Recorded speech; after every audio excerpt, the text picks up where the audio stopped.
नमस्कार, किसान समाचार में आपका स्वागत है। मैं हूं नदीम अंसारी और अब सबसे पहले डालते हैं सुर्खियों पर एक नजर। मोदी सरकार ने ऐतिहासिक निर्णय लेते हुए सहकारिता मंत्रालय का किया गठन। कृषि और ग्रामीण क्षेत्र में आएगी इससे समृद्धि।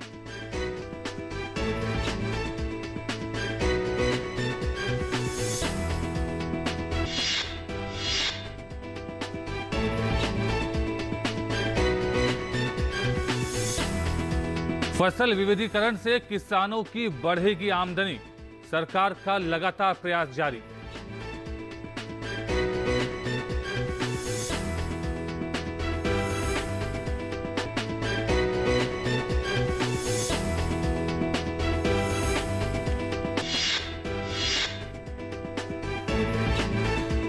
भारत बांग्लादेश कृषि व्यवसाय को बढ़ावा देने के लिए वर्चुअल बैठक का आयोजन।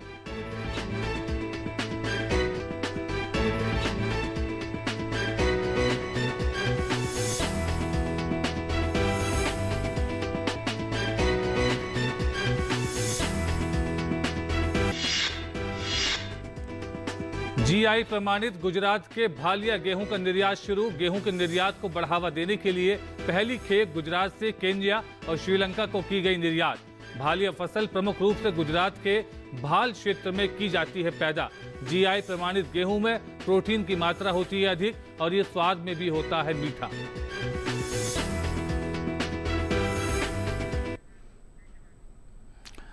और अब देखते हैं खबरों को विस्तार से। सूचना एवं प्रसारण मंत्री अनुराग ठाकुर ने आज मंत्रालय में कार्यभार संभाल लिया है। इस मौके पर सूचना प्रसारण सचिव अमित खरे सहित वरिष्ठ अधिकारी मौजूद रहे। कार्यभार संभालने के बाद अनुराग ठाकुर ने मंत्रालय के अधिकारियों के साथ बैठक की।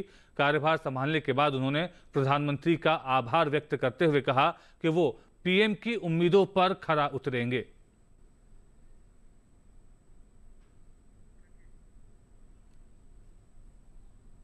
दुनिया के सबसे बड़े लोकतंत्र में जहां मोदी जी ने देश को आगे ले जाने का बहुत शानदार काम किया है पिछले 7 वर्षों में, सूचना प्रसारण मंत्रालय के माध्यम से हम कैसे और जन जन तक पहुंच पाएं और क्या क्या काम जो पीछे मुझसे पूर्व बहुत बड़े लोगों ने यहाँ पर किए हैं उनको मैं भी आगे बढ़ा पाऊँ। वहीं दूसरी ओर जो जिम्मेदारी माननीय प्रधानमंत्री जी ने मुझे दी है, मैं उस पर खरा उतरने का हर संभव प्रयास करूंगा। जो विश्वास व्यक्त किया है उस पर खरा उतरने का प्रयास करूंगा और आशा करता हूं कि आप सबके सहयोग से इस जिम्मेदारी का निर्वहन ठीक ढंग से कर पाऊंगा। मोदी कैबिनेट विस्तार में अपना दल की राष्ट्रीय अध्यक्ष और मिर्जापुर से सांसद अनुप्रिया पटेल को राज्य मंत्री के रूप में वाणिज्य और उद्योग मंत्रालय की जिम्मेदारी संभालने के बाद उन्होंने मीडिया को संबोधित किया और कहा कि उत्तर प्रदेश की जनता भाजपा और अपना दल के गठबंधन को पसंद करती है। अपना दल और भारतीय जनता पार्टी का उत्तर प्रदेश में जो राजनीतिक गठबंधन है उसे जनता पसंद भी करती है, उसे वोट करती है और हमें बार बार जनता की सेवा करने का अवसर भी देती है। तो इसलिए मेरा यही कहना है कि अपना दल एक सहयोगी के रूप में जिस प्रकार भारतीय जनता पार्टी के साथ मिलकर प्रदेश की जनता की सेवा करता आया है, आगे भी अब मंत्रिपरिषद में भागीदारी के बाद भी हमारी यही कोशिश होगी कि जिस वंचित, पिछड़े, शोषित, दलित, कमज़ोर समाज के लिए आवाज़ उठाने का काम अपना दल इतने वर्षों तक करता आया है, हम उसी को आगे बढ़ाएंगे। केंद्रीय मंत्रिमंडल में विस्तार के दौरान झारखंड से अन्नपूर्णा देवी को बतौर राज्य मंत्री की जिम्मेदारी मिली है। राष्ट्र विकास के लिए अन्नपूर्णा देवी की प्राथमिकताओं पर हमारे संवाददाता ओपी यादव ने बात की केंद्रीय राज्य मंत्री अन्नपूर्णा देवी से। प्रधानमंत्री नरेंद्र मोदी के नेतृत्व में केंद्र में चल रही एनडीए सरकार के दूसरे कार्यकाल के पहले विस्तार में झारखंड से अन्नपूर्णा देवी जी को बतौर राज्य मंत्री की जिम्मेदारी मिली है। आइए जानते हैं किस तरह इनका भविष्य का विजन प्लान और कार्य योजना रहेगी। सबसे पहले आपको बधाई, आपकी क्या प्राथमिकताएं रहेगी? धन्यवाद। और पार्टी के आदरणीय राष्ट्रीय अध्यक्ष जी को, प्रधानमंत्री जी के प्रति भी आभार व्यक्त करते हैं कि उन्होंने नई जिम्मेवारी दी है और जो विश्वास जताया है, ये हमारा पूरा प्रयास होगा कि ईमानदारी के साथ उस विश्वास पर खरा उतरने का। महिलाओं का सर्वांगीण विकास हो और जमीनी स्तर पर जो कार्य योजनाएं हो, इम्प्लीमेंट हो, इसको लेकर आपके जहन में किस तरह की योजना रहेगी? जी बिल्कुल, आपने देखा होगा कि इस कैबिनेट में भी महिलाओं को प्राथमिकता मिली है और पार्टी का एक जो मूल मंत्र है, सबका साथ, सबका विकास, सबका विश्वास, तो उस चीज़ को बिल्कुल वो दिख रहा है और ये हम सबका सामूहिक ये प्रयास होगा कि आदरणीय प्रधानमंत्री जी के नेतृत्व में जो उनकी सोच है, उनकी सोच को धरातल पर जमीन पे उतारना। सबका साथ और सबका विकास का एजेंडा प्रधानमंत्री के जहन में हमेशा रहता है। जमीनी स्तर पर आम आदमी को केंद्र प्रेरित योजनाओं का पूरा फायदा मिले, इसको लेकर किस तरह की योजनाएं आपके जहन में भविष्य में रहेगी? प्रधानमंत्री जी के द्वारा जो भी आज भारत सरकार के द्वारा योजनाएं चलाई जा रही है, ये हम सबका दायित्व है कि उस योजना का लाभ आम जन तक मिले, उसके लिए काम करना और ये पूरा प्रयास करेंगे। आपके अनुभव का फायदा देश के आम नागरिकों को मिले, इसके लिए हम किस तरह का भविष्य का नया भारत देखें? आदरणीय प्रधानमंत्री जी के दिशा निर्देशन में जो उनका दिशा निर्देशन होगा, उस दिशा से आगे हम लोग काम करेंगे। तो ये थे केंद्रीय राज्य मंत्री अन्नपूर्णा देवी, जिनका मानना है कि इनको जो जिम्मेदारी मिली है उसका न केवल पूरी तरह निर्वहन करेगी, बल्कि ईमानदारी और निष्ठा के साथ काम करते हुए राष्ट्र विकास में अपना योगदान देगी। मेरे सहयोगी कैमरामैन कुलदीप के साथ मैं OP Yadav, DD news, Delhi. Bharat Bangladesh कृषि व्यवसाय को बढ़ावा देने के लिए बढ़ावा देने के लिए एक वर्चुअल बैठक का आयोजन हुआ है। कृषि व्यवसाय को बढ़ावा देने के लिए वर्चुअल मीट का आयोजन किया गया। भारत और बांग्लादेश के 200 से अधिक व्यवसायों ने एक आभासी सम्मेलन और व्यापार मेला आयोजित किया। इसके अलावा बैठक ने कृषि खाद्य क्षेत्रों में दोनों देशों के बीच सहयोग को मजबूत करने के लिए भी चर्चा की। भारत ने DFQF प्रणाली के तहत बांग्लादेश के उत्पादों के लिए एक विशाल बाजार की पेशकश की। बांग्लादेश ने कहा कि भारत का विशाल उपभोक्ता बाजार प्रदान करता है। बांग्लादेश से गुणवत्तापूर्ण उत्पादों के लिए अपार अवसर हैं। प्रगतिशील सेब बागवान सुरेंद्र जरेट की विधि पुराने सेब बगीचे वाले बागवानों के लिए आशा की नई किरण लेकर आई है। पौधे पुराने होने के बाद उनके तने व जड़ सड़ने से बागवान परेशान हो जाते थे, लेकिन सुरेंद्र ऐसे पौधों के तनों को साफ करने के बाद सीमेंट कंक्रीट कर देते हैं, जिससे पौधा दोबारा भरपूर फसल देने लगता है। कैसे, आइए देखते हैं इस रिपोर्ट में। प्रदेश की आर्थिकी में सेब का महत्वपूर्ण योगदान है। प्रदेश के ऊपरी क्षेत्रों के सेब बागवान सेब की फसल से अच्छी कमाई करते हैं, लेकिन सेब के पौधों में निश्चित अवधि पूरी होने के बाद जड़ व तना सड़ने से उन्हें काफी नुकसान उठाना पड़ता है। अभी तक बागवान इस समस्या का समाधान नहीं निकाल पाए थे, लेकिन शिमला जिला के कुमारसिन के ओढ़ी निवासी प्रगतिशील सेब बागवान सुरेंद्र जरेट इस समस्या का समाधान निकालकर लोगों के लिए प्रेरणादायी बने हैं। उन्होंने कहा कि पौधों के सड़कर सूख रहे तनों को खुरचकर वे उन्हें साफ करते हैं और उसके बाद सड़े हुए खोखले स्थानों पर सीमेंट, रेत व बजरी मिलाकर कंक्रीट व प्लास्टर करते हैं। ये यहाँ कैडी में ही हमारा बगीचा है। हम कैडी के यहीं बेसिकली हम कोटगढ़ शतले के रहने वाले हैं। ये हमने खरीदी हुई है। जब हमने ये खरीदी थी ज़मीन, तो ये पेड़ सारे झाड़ियों से ढके हुए थे और पेड़ सड़े हुए टने थे सारे, और हमने पूरा बगीचे में मतलब सारे में सीमेंट भर के ये सारे नए कर दिए। ये पेड़ शूट है, ग्रोथ है, बहुत अच्छे पेड़ है। चलिए आज हम 8-8, 9-9 पेटियाँ इन्हीं पेड़ों से निकाल रहे हैं। बल्कि जो पहले दिखाया हमने पेड़ों से 14-15 पेटियाँ निकालते थे हम, और सारे जितने भी पुराने ओल्ड ट्रीज है सब सड़े हुए थे। ये सब में हमने सीमेंट भरी, बहुत अच्छा इम्प्रूवमेंट हुई है इन पौधों में। जरेट बताते हैं कि इससे पौधों में आश्चर्यजनक परिवर्तन आया और पौधे स्वस्थ होने लगे। आज सेब के हर पौधे से वे 10 से 12 पेटी सेब ले रहे हैं। यही नहीं, कई अन्य बागवानों ने भी सुरेंद्र के बागीचे का दौरा कर उनके द्वारा अपनाए गए तरीकों का प्रयोग आरंभ किया है और उन्हें सफलता भी प्राप्त हुई है।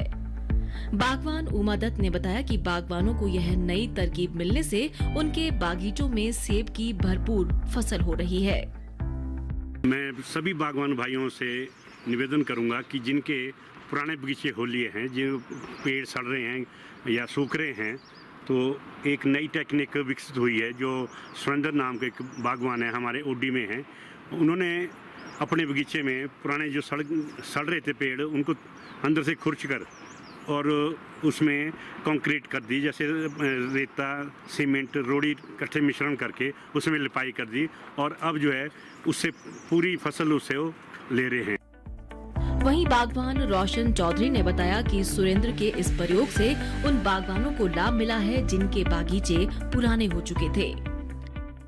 एक ओडी में सुरेंद्र नाम का एक बागवान है, उन्होंने कि अपने पुराने बगीचे पर एक एक्सपेरिमेंट किया। जो पुराने पौधे सड़ रहे थे, तने से जो मरने के कगार पर पहुंच गए थे पौधे कि भाई इनको काटना पड़ेगा अगले वर्ष, तो उसने एक नई टेक्निक निकाली जो सीमेंट से कंक्रीटिंग की उनकी, और वो उन पौधों को उस टेक्निक से पुनर्जीवित किया और उसमें अच्छी फसल ले रहा है वो। तो हमारे जिस बागवान के भी पुराने पौधे हैं उनको काटना नहीं चाहिए, वो सीमेंट कंक्रीटिंग करके उसको पुनर्जीवित करने का प्रयास करने और अच्छी फसल मिलेगी। कृषि व बागवानी के क्षेत्र में लोगों द्वारा किए जा रहे नए प्रयोग निश्चित तौर पर बागवानों के लिए एक प्रेरणा बन रहे हैं और उन्हें इस क्षेत्र में कार्य करने के लिए प्रेरित कर रहे हैं। डीडी न्यूज के लिए रामपुर से विशेष नेगी की रिपोर्ट। फसल विविधीकरण से किसानों की आमदनी बढ़ेगी। धान गेहूं की अंधाधुंध खेती से खेती किसानी की सेहत खराब हो रही है। धान गेहूं की अंधाधुंध खेती से खेती किसानी की सेहत खराब हो रही है। फसल विविधीकरण से किसानों की आमदनी बढ़ेगी। कृषि वैज्ञानिक किसानों को फसल विविधीकरण का मंत्र दे रहे हैं। विविधीकरण से किसान परंपरागत फसल चक्र को छोड़कर लाभ उठा रहे हैं। साथ ही इससे कम खपत, कम पानी और कम लागत वाली फसलों के प्रति किसान जागरूक भी हो रहे हैं। आय बढ़ाने वाले अन्य गैर कृषि विकल्पों को अपनाता है तो वो आर्थिक रूप से संपन्न होगा। फसल विविधीकरण के तहत एक ही फसल गेहूं, धान, गेहूं कपास, बाजरा फसलों का मिश्रण। फसल विविधीकरण अपनाने से किसानों का जोखिम भी कम होता है। यदि मौसम फसल के अनुकूल नहीं रहता तो भी किसान अपने अन्य संसाधनों को नहीं खोते हैं। फसल विविधीकरण से किसानों का उत्पादन भी कई गुना तक बढ़ सकता है। फल, फूल, सब्जी, शहद उत्पादन के साथ छोटे उद्योग जैसे जैम, जेली, मुरब्बा, चटनी, अचार में निवेश कर सकते हैं। कृषि के साथ पशुपालन, मुर्गी पालन और बागवानी से भी किसानों की आय बढ़ेगी। भालिया गेहूं का निर्यात शुरू। जीआई प्रमाणित गुजरात के भालिया गेहूं का निर्यात शुरू हो चुका है। जीआई प्रमाणित गुजरात के भालिया गेहूं का निर्यात शुरू हो गया है। गेहूं के निर्यात को बढ़ावा देने के लिए जीआई प्रमाणित भालिया किस्म के गेहूं का निर्यात फिलहाल शुरू हो गया है। पहली खेप गुजरात से केन्या और श्रीलंका को निर्यात की गई। जीआई प्रमाणित गेहूं में प्रोटीन की मात्रा अधिक होती है और यह स्वाद में भी मीठा होता है। भालिया फसल प्रमुख रूप से गुजरात के भाल क्षेत्र में पैदा की जाती है। भाल क्षेत्र में अहमदाबाद, आनंद, खेड़ा, भावनगर, सुरेंद्रनगर, भरूच आदि जिले शामिल हैं। गेहूं की विशेषता यह है कि इसे बारिश के मौसम में बिना सिंचाई के भी उगाया जाता है। गुजरात में लगभग 2 लाख हेक्टेयर कृषि योग्य भूमि में इसकी खेती की जाती है। वर्ष 2020-21 में भारत से 4034 करोड़ रुपए का गेहूं निर्यात किया गया, जो कि उसके पहले के वर्ष की तुलना में 808% ज्यादा था। 778% बढ़कर $549 मिलियन हो गया है। और आइए अब देखते हैं कैसा रहा देश भर की मंडियों का हाल। देश से होने वाले गेहूं के निर्यात में लगातार इजाफा हो रहा है। इस साल देश से होने वाला गेहूं का निर्यात पिछले साल के मुकाबले कई गुना बढ़ा है। साल 2020-21 में अप्रैल से मार्च महीने के दौरान देश से गेहूं का निर्यात 18,66,000 टन बढ़कर 20,86,000 टन के पार पहुंच गया है, जो बीते साल की समान अवधि के दौरान निर्यात महज 2,19,690 टन का ही हुआ था। यानी इस साल गेहूं के निर्यात में 18 लाख टन से अधिक की बढ़त दर्ज की गई है। वहीं घरेलू स्तर पर इस साल देश में रबी गेहूं की पैदावार में अच्छी बढ़त का अनुमान है, जिसका असर कृषि उपज मंडियों में गेहूं के भाव पर पड़ सकता है। फसल वर्ष 2020-21 के लिए कृषि मंत्रालय की ओर से 25 मई तक के लिए जारी तीसरे अग्रिम अनुमान के अनुसार इस साल देश में रबी गेहूं की पैदावार 10,87,50,000 टन होने का अनुमान है, जबकि साल 2019-20 के दौरान देश में रबी गेहूं की उपज 10,78,60,000 टन रही थी। फिलहाल कृषि उपज मंडियों में एग्मार्कनेट के अनुसार गेहूं के भाव कुछ इस प्रकार रहे। गुजरात की दहेगांव मंडी में 6 जुलाई को गेहूं का भाव रहा 1,750 रुपए। 7 जुलाई को इसके भाव में 7 रुपए की बढ़त रही और भाव हो गया 1,757 रुपए। वहीं राज्य की ही धोराजी मंडी में इस दौरान लोकवान क्वालिटी के गेहूं के सौदों में 5 रुपए की नरमी दर्ज की गई। 7 जुलाई को यहां लोकवान गेहूं का भाव रहा 1,635 रुपए, जो 6 जुलाई को 1,640 रुपए था। राजस्थान की बेगू मंडी में बीते 2 दिनों के दौरान गेहूं के भाव स्थिर रहे। यहां 6 और 7 जुलाई को गेहूं बिना किसी उतार चढ़ाव के 1,975 रुपए पर बिका। इसी तरह लालसोट मंडी में गेहूं के भाव में कोई फेरबदल नहीं हुआ और मंगलवार को यहां गेहूं का भाव था 1,725 रुपए।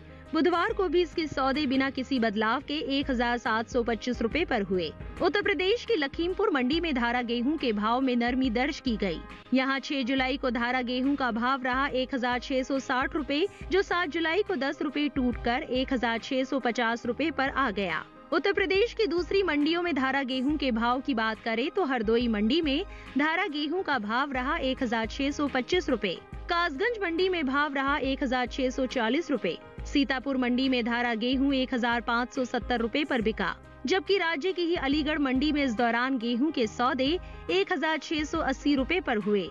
बता दें कि देश भर के अलग अलग राज्यों के गेहूं किसानों से रबी विपणन सत्र RMS 2021-22 के लिए गेहूं की सरकारी खरीद की जा रही है। उपभोक्ता कार्य, खाद्य एवं सार्वजनिक वितरण मंत्रालय की ओर से 27 जून तक के लिए जारी ताज़ा आंकड़ों के अनुसार पंजाब, हरियाणा, उत्तर प्रदेश, मध्य प्रदेश, राजस्थान और गुजरात सहित अन्य राज्यों से गेहूं की रिकॉर्ड खरीद 4 करोड़ 32 टन के पार पहुंच गई है, जो बीते साल से 11% ज्यादा है। गेहूं की इस खरीद से किसानों को सीधा लाभ मिल रहा है।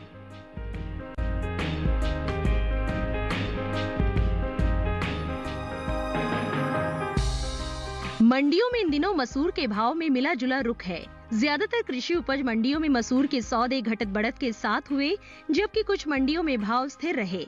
मसूर की पैदावार की बात करें तो इस साल रबी मसूर की पैदावार बीते साल के मुकाबले ज्यादा हो सकती है।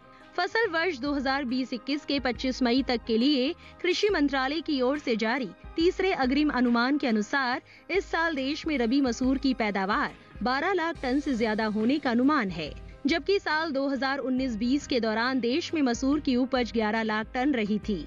फिलहाल एग्मार्कनेट के अनुसार कृषि उपज मंडियों में बुधवार को मसूर के भाव इस प्रकार रहे। उत्तर प्रदेश की कानपुर मंडी में 6 जुलाई को मसूर का भाव रहा 5,600 रुपए। 7 जुलाई को इसके भाव में कोई बदलाव नहीं हुआ और भाव 5,600 रुपए पर बरकरार रहा। इसी तरह राज्य की ही अलीगढ़ मंडी में बीते 2 दिनों के दौरान मसूर के भाव स्थिर रहे। यहाँ 6 और 7 जुलाई को मसूर बिना किसी फेरबदल के 6,000 रुपए पर बिकी। वहीं लखीमपुर मंडी में मसूर के सौदों में 20 रुपए की नरमी के साथ कारोबार हुआ। 7 जुलाई को यहाँ मसूर का भाव रहा 5,450 रुपए, जो 6 जुलाई को 5,470 रुपए था। जबकि करवी मंडी में मसूर के भाव में बढ़त दर्ज की गई। यहाँ मंगलवार को मसूर का भाव था 5,950 रुपए। बुधवार को इसके सौदे 20 रुपए चढ़कर 5,970 रुपए पर हुए। उत्तर प्रदेश की दूसरी मंडियों में मसूर के भाव की बात करें तो महोबा मंडी में मसूर का भाव रहा 6,035 रुपए। गाजीपुर मंडी में भाव रहा 7,080 रुपए। दादरी मंडी में मसूर 7,000 रुपए पर बिकी, जबकि झांसी मंडी में इस दौरान मसूर के सौदे 5,560 रुपए पर हुए। दालों के निर्यात पर नजर डालें तो साल 2020-21 के अप्रैल से मार्च महीने के दौरान दालों के निर्यात में 20% से अधिक की बढ़ोतरी देखने को मिली है। वाणिज्य मंत्रालय की संस्था इपिडा की ओर से जारी ताज़ा आंकड़ों के अनुसार देश से इस साल 2,76,863 टन दालों का निर्यात हुआ है, जबकि बीते साल इस दौरान दलहन का निर्यात 2,32,081 टन का ही हुआ था। यानी बीते 12 महीने के दौरान दालों के निर्यात में 44,000 टन से अधिक की बढ़त दर्ज की गई है।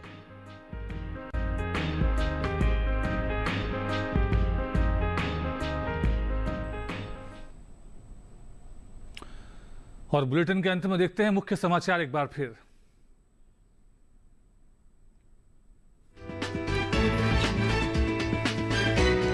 मोदी सरकार ने ऐतिहासिक निर्णय लेते हुए सहकारिता मंत्रालय का किया गठन। अमित शाह बने देश के पहले सहकारिता मंत्रालय के मंत्री। सहकार से समृद्धि विजन को मिलेगी राह। ये मंत्रालय देश में सहकारिता आंदोलन को मजबूत करने के लिए अलग प्रशासनिक, कानूनी और नीतिगत ढांचा कराएगा मुहैया। फसल विविधीकरण से किसानों की बढ़ेगी आमदनी। धान गेहूं की अंधाधुंध खेती से खेती किसानी की सेहत हो रही है खराब। कृषि वैज्ञानिक किसानों को फसल विविधीकरण का दे रहे हैं मंत्र। परंपरागत कृषि के साथ पशुपालन, मुर्गी पालन और बागवानी से भी किसान बढ़ा सकते हैं आय।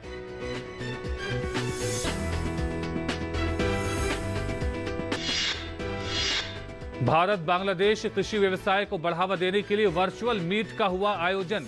भारत और बांग्लादेश के 200 से अधिक व्यवसायियों ने एक आभासी सम्मेलन और व्यापार मेला किया गया आयोजित। बैठक में कृषि खाद्य क्षेत्र में दोनों देशों के बीच सहयोग को मजबूत करने के लिए हुई चर्चा।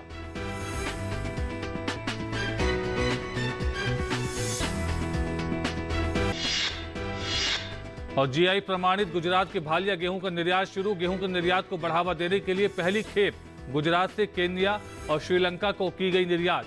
भालिया फसल प्रमुख रूप से गुजरात के भाल क्षेत्र में की जाती है पैदा। जीआई प्रमाणित गेहूं में प्रोटीन की मात्रा होती है अधिक और ये स्वाद में भी होता है मीठा।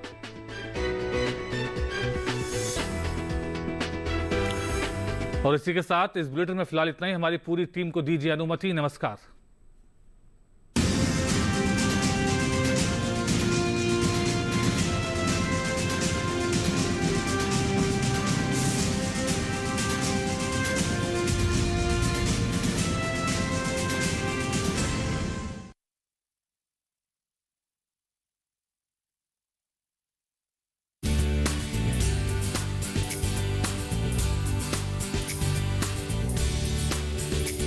हिम्मत, मेहनत, लगन से अपने सपनों को पूरा करती, महिला स्वावलंबन और सशक्तिकरण की नई मिसाल पेश करती, स्वरोजगार से आत्मनिर्भर बनती, संघर्ष से पहुंचती मंजिल तक बेमिसाल बेटियां, आंगन से बुलंदियों तक। हर बुधवार सुबह 7:30 बजे सिर्फ डीडी किसान पर।